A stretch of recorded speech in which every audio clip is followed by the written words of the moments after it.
Today on Oregon News, a solidarity wall for survivors of sexual assault, plus the debate on best practices for managing wolves, and we'll take a look at this week's weather.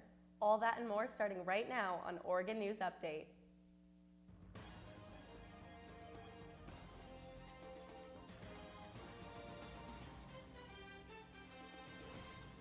Good afternoon and welcome to Oregon News Update. I'm Carly Bellin.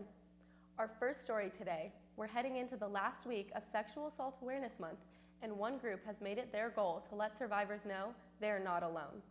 The Arise program has erected an 8-foot-tall wall in the middle of the Memorial Quad on the University of Oregon campus.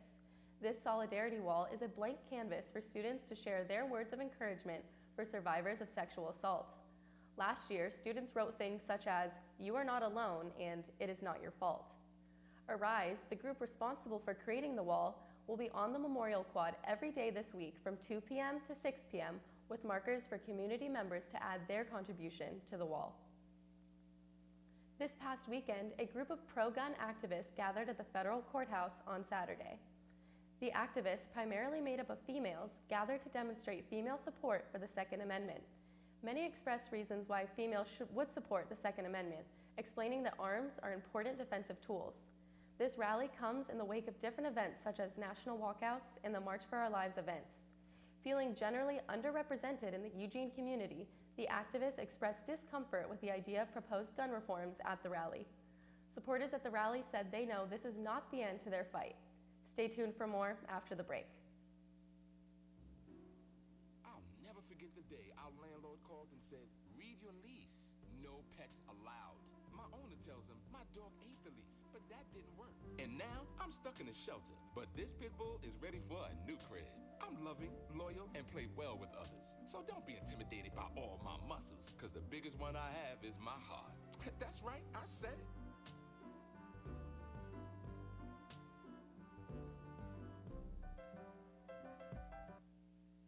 A lively debate taking place over livestock in Baker County this week.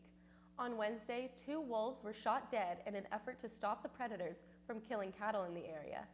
This has sparked a debate between the state, ranchers, and environmentalists about how to manage the wolves. Let me break it down for you. The state currently pays ranchers for any wolf-killed livestock. In 2017, the Wildlife Department created a draft plan of non-lethal measures to control wolves. Among those measures were using air horns, firing shots into the air, and using spotlights to ward off the wolves.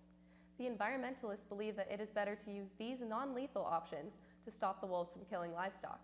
Nick Cady, legal director of Cascadia Wildlands, said, quote, "We should not be actively killing them. Shooting wolves is not stopping depredations. The state needs to stop and reassess its approach." End quote. The ranchers have tried these non-lethal actions in the past, but ultimately have found those approaches to be unsuccessful. One rancher, Chad Del Curto, lost 3 calves to the wolves and is demanding wildlife officials to kill the entire Pine Creek pack. As of now, there is no clear solution to the problem that everybody can agree on. The U.S. Forest Service is taking preventative measures to protect Oregon wilderness. On Thursday, the U.S. Forest Service released a draft of their Central Cascades Wilderness Strategies project. The locations being discussed include Mount Jefferson, Mount Washington, Three Sisters, Diamond Peak, and Waldo Lake wilderness areas. One of the ideas presented is a wilderness-wide permit system. This would require visitors to obtain a permit for day use at 48 trailheads in 3 of the wilderness areas. Matt Peterson, leader of the project, said he anticipates a negative response from the public to these new restrictions, but their goal is to protect vulnerable parts of the wilderness areas amid a spike in visitors. And if you're looking to get out and enjoy those wilderness areas, you're in luck. Today, we're looking at a beautiful, partly cloudy day with the sun peeking through just enough to keep temperatures warm, high of 75 and low of 42.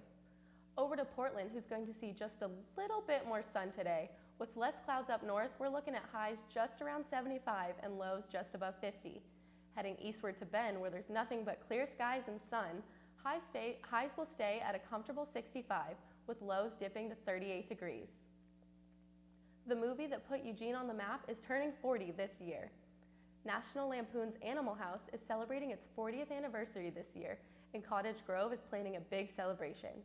With some of the most iconic scenes shot in notorious Eugene buildings, Animal House is well known across Oregon and especially beloved in Eugene and Cottage Grove. The Oregon town of 10,000 is vying to earn the title of world's largest toga party this summer. The party will take place August 18th, exactly 40 years after the movie first hit theaters. Thanks for watching. Join us tomorrow for another episode of Oregon News Update.